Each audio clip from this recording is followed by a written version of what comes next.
Well, hello and welcome to Outdoor Oklahoma. I'm Todd Craighead. Just when we think we've seen and done it all here in our great state, well, a story totally takes us by surprise. Recently, my uncle introduced me to his gunsmith, and sure, I've known a few gunsmiths over the years, but this gentleman's story and presence here in Oklahoma is something that's truly unique.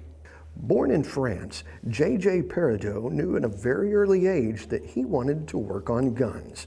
Fast forward nearly 40 years, and he's now considered by many as one of the world's foremost master gunsmiths of double-barreled rifles and shotguns.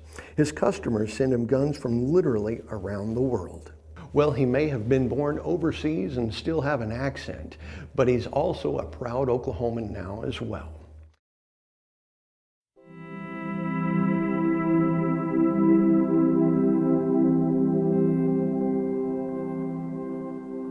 Yeah, born in France, as you spotted with the accent.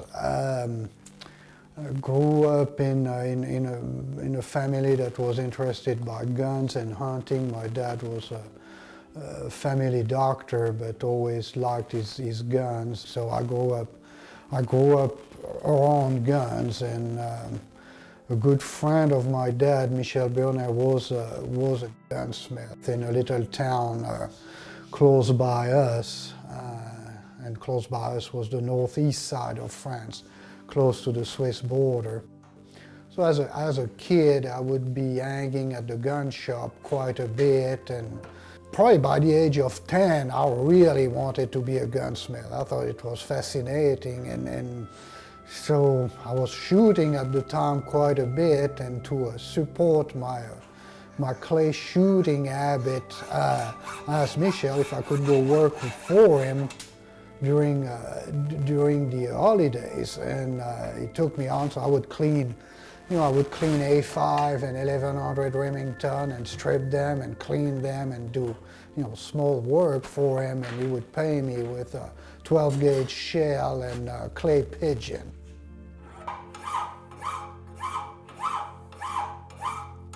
Like here, you leave high school around 18, and I went directly to the gunsmithing school then.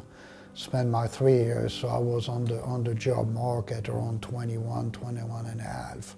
The gun trade in Europe was in peril, mainly because of politics and anti-gun sentiment and gun control and legislation. So I thought, since I truly liked the work and the trade, I thought, probably one of the few countries that was still gun friendly and friendly and had a dynamic trade was the United States. So I sent I think I sent about 30 letters around the United States to custom maker and manufacturer. And the first answer, actually of the 30 letter, I got only 2 answers. One answer was from Champlin Firearm in Enid, and the other was from Packmeyer in California. So I gave priority to Champlin being the first, but I visited them in the summer of '89, and we discussed what it would take and how I would come here, and they started the paper, and in June of '90, that's why I landed in Enid, Oklahoma, and spent 26 years with Champlin. But especially my dad was incredibly happy because he knew that this country still had a future when Europe had not as good a future. And open the TV, read the paper, and Europe have some problems, and they will not soon being dealt with. I don't do handguns, I don't do semi-auto, I don't do lever gun. There's plenty of people that know about them, even bolt action. I still work on bolt action, mainly big caliber African stuff, but the main thing gonna be high grade side-by-side shotgun, a lot of big bore double rifle like these guys behind me. That is the thing I truly specialize. Open a book about caliber and I've got probably 300 Chairman Reamer, and I cover just a very narrow segment of the gun trade. I think one service I do offer is gun fitting, and that is a tri-gun, so that will pretty much be able to adjust practically every dimension, drop of the comb, drop of the heel. We can change the pitch, we can change the cast on it for right-handed shooter or left-handed shooter, and that guy will conform to whatever the shooter need, and that's a tri-gun, and that's very helpful to find somebody's dimension. The cast is pretty much the deflection of the stock to the right or to the left, depending if you are a right-hand shooter or a left-hand shooter. Guns should not be straight. They should actually do have that advantage, and normally on a side-by-side with the line of the barrel, the cast that's gonna be off for right-hand shooter, on for left-hand shooter, is on average about 3/8 of an inch at the comb.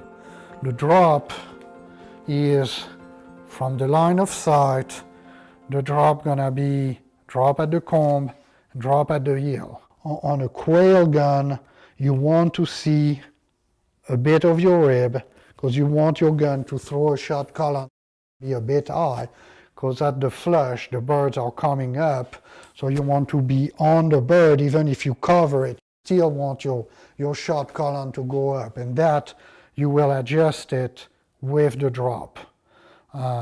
Skeet shooter or trap shooter have very little drop. They want to see a whole lot of their barrel because they want to shoot really high. They want to follow that target, but actually the shot column be probably a foot higher than the actual axis of the sight plane. Somebody that has been used to a gun too short all its life, or to a given configuration, it would be, in my book, ridiculous to say, oh yeah, the books say you need to shoot that dimension. They probably won't hit the broadside of a barn because they are not used to it. But a young shooter or somebody that is moving from one style of a gun to another, I think will always benefit of a good fitting. You shouldn't adjust a line of sight. Should I put my bead here? Should I aim? It should be automatically there, and that comes only from a gun fit. That's why the African PH and the African Hunter like double rifle.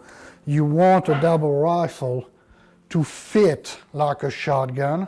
Well, a lot of the time they look like a shotgun. We've got a 500 Nitro here, Holland build. If a Cape Buffalo come out of the bushes 20 feet from you, and you have to do that and shoot it, you're not gonna want to look for your bead, you're not gonna want to look for the V. When you point it at him and you fire, you are looking at the middle of his forehead, and that's where the bullet gonna hit, if the gun fit you. If you have to bend your head and flatten your face on the cheek to get your sights, that's not gonna happen fast. So when you bring that rifle, it has to be there. And when you pull that trigger, if the gun fit you, it's gonna hit where you look, and only where you look. You will not have the time for your iron sight or your expensive scope, or it has to be, a fraction of a second, and if everything works, that Cape Buffalo gonna skid all the way to your feet. I still enjoy the sight, the feel of a nice one. Not every piece is the same, but some of them are absolutely masterpiece. The average gun I worked on, if I were to put an average date, I'm gonna say probably 1925. So they are bordering on antique, but they are antique that will serve their purpose right now. All these double rifles, you can take a 1920 gun in good shape and go flatten a Cape Buffalo this afternoon. They were well built, and the ones that have been well maintained are totally modern and are able to do the work as well as a brand new rifle. Well, I've got a confession to make. As I was leaving JJ's shop that day, his wife had made and sent home with me some authentic French chocolate eclairs. They were without a doubt fantastique.